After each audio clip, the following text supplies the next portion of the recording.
Hi, my name is Ed. I'm one of the pastors at Grace Church. Thank you for taking a few minutes and look at this video here.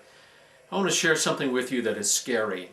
And when I say scary, I'm not talking about things that go bump in the night or ghosts or goblins. I'm not even talking about losing your job or contracting some serious illness, though those would be serious and scary things.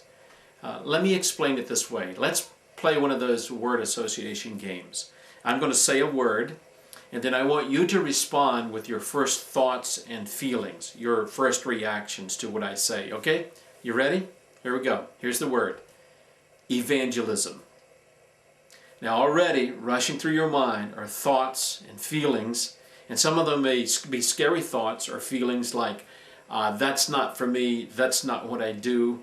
Or you've thought of that one individual that you know, or two individuals that you know that seem to have that gift of gab. They're never lost for words. They seem very comfortable in talking with other people, and they always have the right answer. And you say, that's not me. I don't have that gift. Well, it's true that God does give some people very uniquely in that way. However, He has called each one of us and asked us to participate in the spiritual journeys of others coming to Jesus Christ.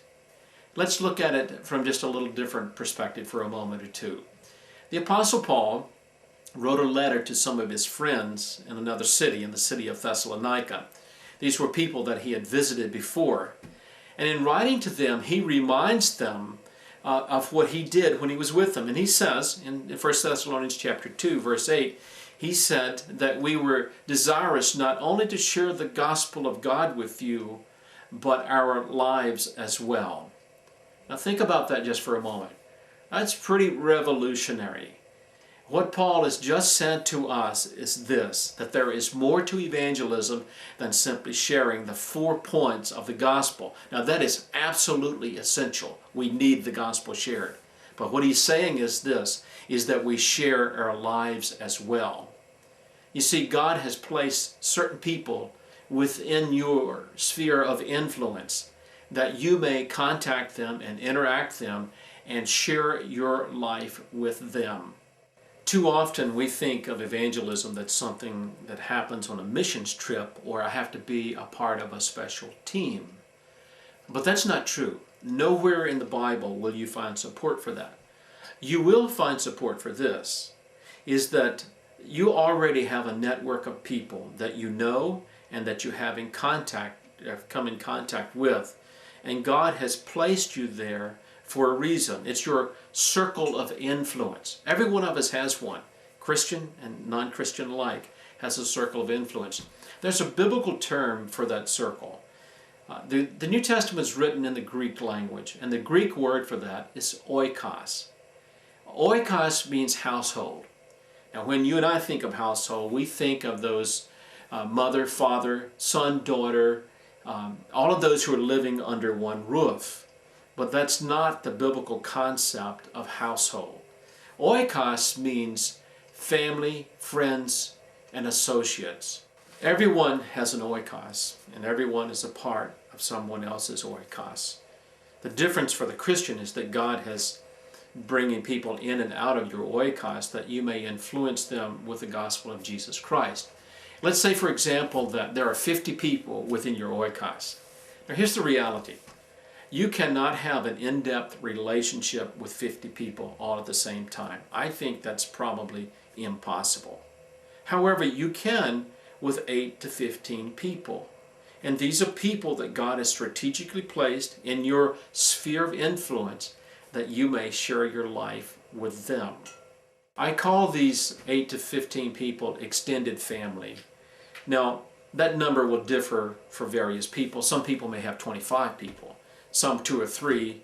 Most of us will have 8 to 15 people within that extended family, those that we've identified, those that God wants to use us in a very strategic way on their spiritual journey of coming to faith in Jesus Christ. Now, how is it that you do that? Well, you do it in this way. Let me give you 2 things that I think will help in this. One is this. It's the word intentional. we tend to do the things we intend to do. Now that's just not a simple play on words. I found out that in my life that when I am intentional about God's purpose and plan for me, that He opens doors of opportunity that were previously unknown for me, things that I have missed in the past. But now He's opening those doors for me. The second word is this. It's the word engaging. We are to engage those people that have come into our circle of influence with the gospel of Jesus Christ. And we're to do that because they're already there. You don't have to go out and find an oikos. You already have one. The thing that you need to do is to identify it, be intentional about it, and pray for it. Reflect for just a moment or two on the circumstances that surrounded your coming to faith in Jesus Christ. There is at least one person, I think, that had a significant role in your coming to Jesus. You were in that person's oikos. You were a part of their extended family. Now I know they didn't call it that. They didn't call it oikos, but that's what it was. It was oikos at work.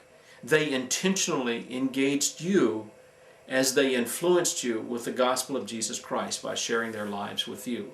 And likewise, God has given you an oikos, one that He wants you to be intentional and engaging, and that you can reach out and touch.